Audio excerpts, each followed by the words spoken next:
तो एक दिन देवहूति मैया कपिल भगवान के पास हाथ जोड़ करके बैठे और देवहूति मैया ने बड़ा ही सुंदर अपने पुत्र से प्रश्न किया है। कपिल भगवान से प्रश्न किया कि बेटा, मैंने जिंदगी में जितने भी सुख भोग करना था मैंने किया, मेरे सुख में कभी कोई कमी नहीं आई।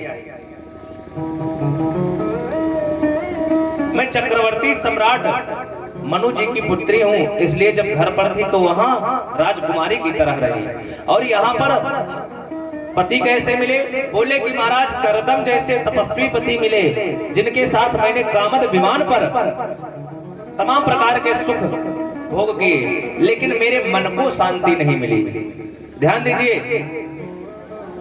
देवहूति जी कहती है कि मैंने कोई दुनिया का ऐसा सुख नहीं है जो मैंने सुख का भोग नहीं किया।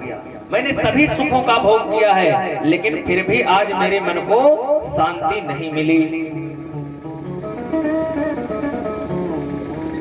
तो एक बात तो यह पक्की है कि हम चाहे जितना ये सुख सामग्रियों का भोग कर लें,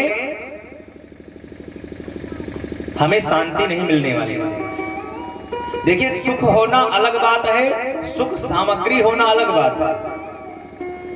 आपके घर में एसी लगी है तो सुख की सामग्री है, लेकिन आप सुखी नहीं, आपको एसी में भी नींद की दवा खाकर सोना पड़ा, तो आप सुखी कैसे हुए? तो सुख सामग्री होना अलग बात है और सुख होना अलग बात है। अब सोचिए, जिनके पास सब कुछ है, बंगला है, गाड़ी है, सब कुछ है, वो भी देखिए आत्महत्या कर रहे हैं।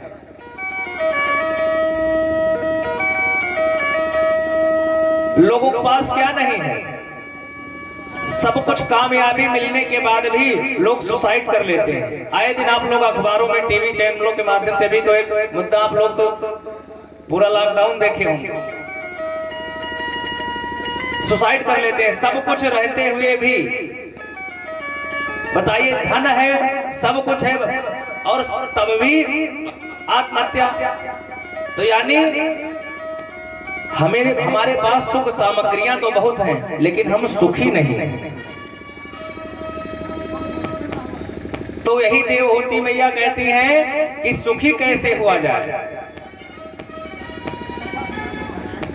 हमने सुख सामग्रियों का तो बहुत भोग किया, लेकिन हमें सुख नहीं मिला वस्तुतः।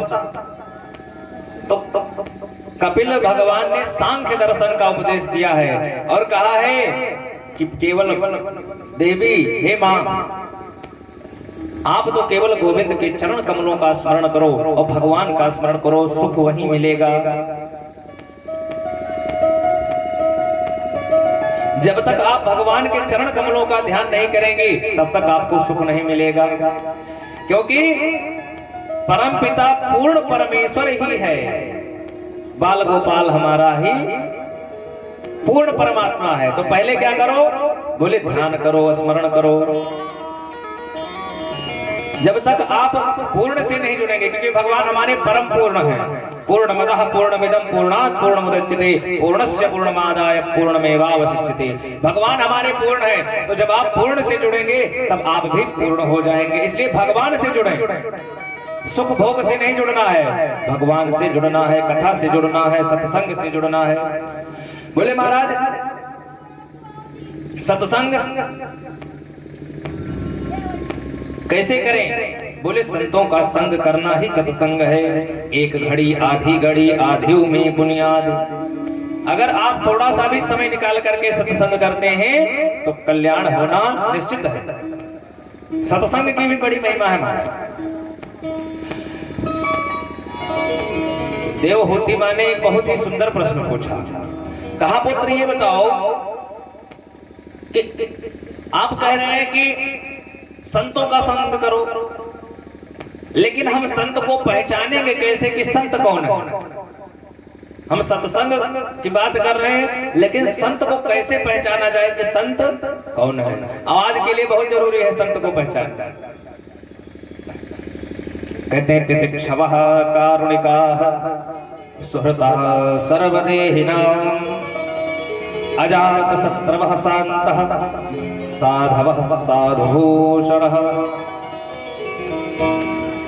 बोले तितिक्षवः कारुणिकाः, ये करुणा से भरे होते हैं।